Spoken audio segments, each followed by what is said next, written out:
What's up, everyone? Today we're going to continue talking about Azure Function Apps, and in this video we'll dive a little bit deeper into function keys and working with environment variables and other secret values.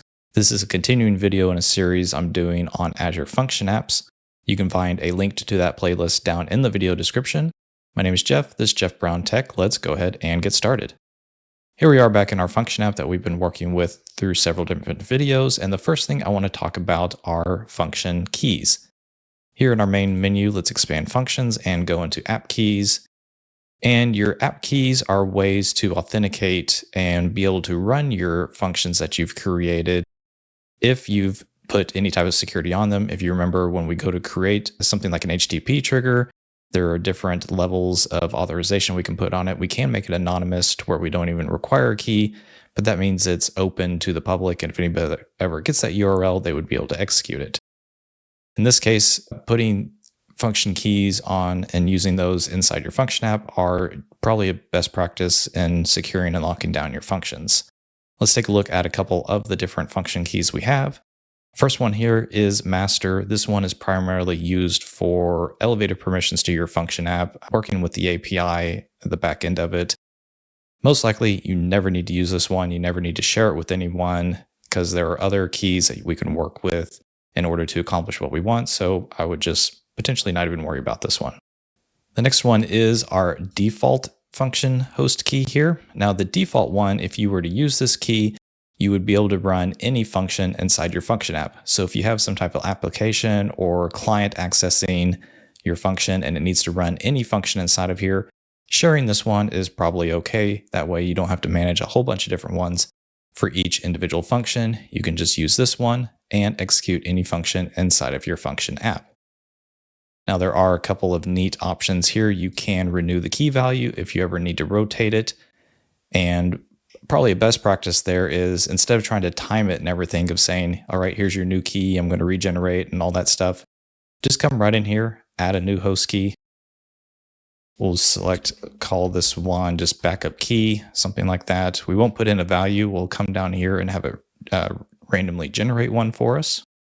And once that's done, you could be able to come in here, give this second key here out to whatever client applications you need to, and then come in here and renew this key value, or even just go ahead and delete it if you ever need to rotate these keys. Now, real quick, I am just going to show these values. I'm going to rotate them and delete them before you'll ever see this video, but I just want to point out that we'll see these same keys back inside when we go look at individual functions. So these start with GTK and NXE. Just remember those couple of letters there. Like I said, these keys will execute any function inside of your function app. These cover all of those there, but maybe you want to lock it down a little bit and only have specific keys or authorization keys to run specific functions. Let's go take a look at that. If we go back into overview, I've got an HTTP trigger here. And inside of it, we have the function keys tab. And in here, we have the default function key, and this is going to have a different value than what we saw just a second ago. It starts with NLB. Same thing, you can come in here and renew this key value. You can go ahead and add a new function key if you need to rotate it. All the same stuff we just saw at the function app level, but the difference being this key here is only going to run our HTTP trigger function. If we go back to the code and test tab, if we wanted to run this individual function, we saw this in a couple of videos, we can go to get function URL. And notice we have all of our different keys. We have one here for the master host key, which I said we don't really need to worry about. We have our two host keys, the backup key and our default key. Again, those are starting with NXE and NLB. Actually, sorry, this is our default. This is the function level key here. So let's just back that out real quick. We have our host key and then our other host key here. That's the default one, starting with those values. And as you can see, it's just appending to our URL here. And then our function key, which is only going to run this specific function. Let's take a look at what that would look like. Let me just copy this to the clipboard and bring up another window. Inside of this window, I'm going to paste this in. And just taking a look at some of this, we have the name of our function app, the name of our function, our specific function here, the question mark code equals, and then here is our full function key. And if I run this, it'll probably take just a second to get us a response here. Okay, and this came back. We got our standard response for HTTP function there that's just the boilerplate code that comes with it. Didn't make any changes to it. But all I want to do is I want to come in here and just take out our code and show you what it looks like if you don't include the authorization code. So we'll delete that and rerun this. And we just cut back with an error here of error 401, I believe unauthorized or not available, anything like that. So again, just showing if someone were to get this URL, no big deal. You would need that code on here in order to execute the function. Basic security here of using function keys to protect these. Going back to our functions, if we exit out of this one, now not every function inside of your function app is going to have that URL because remember we have different triggers. Let's take our process order queue trigger here. This is looking for messages inside a queue, and when it sees those, it's going to execute them. If you come in here and take a look, you'll notice the get function URL is grayed out because this one doesn't have a URL. That's not how it gets triggered. If you do come in here, it still does have a key associated with it. Maybe you could potentially still try to execute it or make sure authorization or something that way. But in general, this is just triggered a different way. So the function keys there are not super important. Another way you can secure your function app is actually adding an authorization or identity provider. If we go into settings and go into authentication, what you can do is add an identity provider that uses accounts such as Microsoft, Google, Twitter, anything like that. And that user account would have to authorize and log in to be able to access the function app. If we go take a look at adding an identity provider here, we will just select Microsoft. Our intra identities here. We'll keep it down to just people or identities inside of our tenant being able to use this. And you can have it create a new app registration or use an existing one. Set the client secret expiration, supported account types, any additional checks, how you want it to respond. Now, this is an interesting one because I feel like it's more for using with web apps where you might have interaction where you're logging into a website and you need to log in and provide an identity for yourself. Function apps are generally just like one-off things that are running in the background. They're running processes or very specific tasks that we've been taking a look at here. Not sure how an identity provider here would benefit you. Maybe you wanted to give other services a managed identity and then only allow those ones to authenticate themselves in order to execute or call this function app. Haven't really tested through that scenario there. But just letting you know, this is an option. You can add an identity provider if you have the need for a user account to somehow log in and access your functions. All right, back here on our main function app screen, let's take a look at one more thing with our environment variables. We saw these a little bit in some of the demos where I created an app setting that stored the connection string out to a storage account. We had this right here.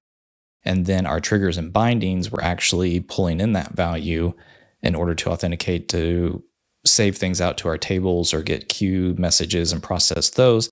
But you can actually use these values inside of your function apps as well. In fact, let me switch over to a different function app and give you an example of what that looks like. In some of the CI/CD pipeline videos that I was doing, I have this function app here that's going to contain functions that post things out to social media accounts for me. And one of the first ones I did was posting out to Blue Sky. And in order to do that, I needed to have an account DID or an identifier there and an app password that I created on my account. So what I did here is I created these app settings here and gave each of them a value. And if we go back into overview, let's go take a look at this first function here. And if I scroll down a little bit here, we can see where I'm loading in those environment variables. Now this is written in PowerShell. To access environment variables, you prepend it with $env and a colon. You can see here, this is the name of my environment variables or app settings that I created out on the function app level. And I'm just storing those into a little bit more user-friendly names here and for use inside the function. But this is how I'm pulling those values in. They just come in as environment variables and I can reference them this way. Now, this is really great if you only need these secret values or app passwords or things like that inside of one function app, but what if you need to share them across multiple function apps? You don't want to have to go to each one and make these changes if there happens to be a change with a key or something like that, or maybe even adding a new one and make sure you get the right value in all of them. There is another way to manage this. Let's go back to our other function app. And right here, I have an example. It's just called API key. And if you notice, the source is a key vault. So what you can do is store values inside of a centralized key vault and then pull those values into your function app. If we go into the value on this one, let me actually bring this up here. Well, you'll notice we have a special string here that we're looking at a key vault. The secret URI is going to be the URI of our key vault here. That is a unique publicly accessible URI if you need to. You can lock it down also, it does have to be publicly accessible. And then we're looking at secrets, and the name of that secret is API key. Let's actually go take a look at that key vault and some of the settings that you need to configure in order for your function app to pull that value in. Here we are over in the key vault. And if you remember, we can assign a managed identity to our function app. We saw an example where we did that and then gave that function app access to a storage account. That way we could take actions inside of our functions to go interact with the storage account. You can do the exact same thing here. You can give that managed identity access to other resources like a key vault to pull in secrets. If we go into access control and role assignments here, I'm going to expand out the names here, and we should see our function app right here, JPT Func App Demo WS2. It just has the key vault secrets user, which means it can read secrets and get their values. It's a managed identity, and it's only assigned to this resource. Again, we're treating our resource here like it's a user account, giving it access to go be able to do the actions that it needs to on another Azure resource. And if we go into objects and secrets, we have our API secret here. If I go into this isn't a real API key, but I do want to go show you the value that it's just 1, 2, 3, 4, 5, 6, 7, 8, 9, and some letters. That way you can know we're pulling in the value when I go use this inside of my function. Back here inside of our function app, let's close out this setting here, and let's go take a look at our example one where we're pulling this value in. Again, it's just our HTTP trigger. And right here at the top, again, we're looking at environment variable API key, and I'm just saving it to another variable called API key. And we're just going to output that into the console here when we run this.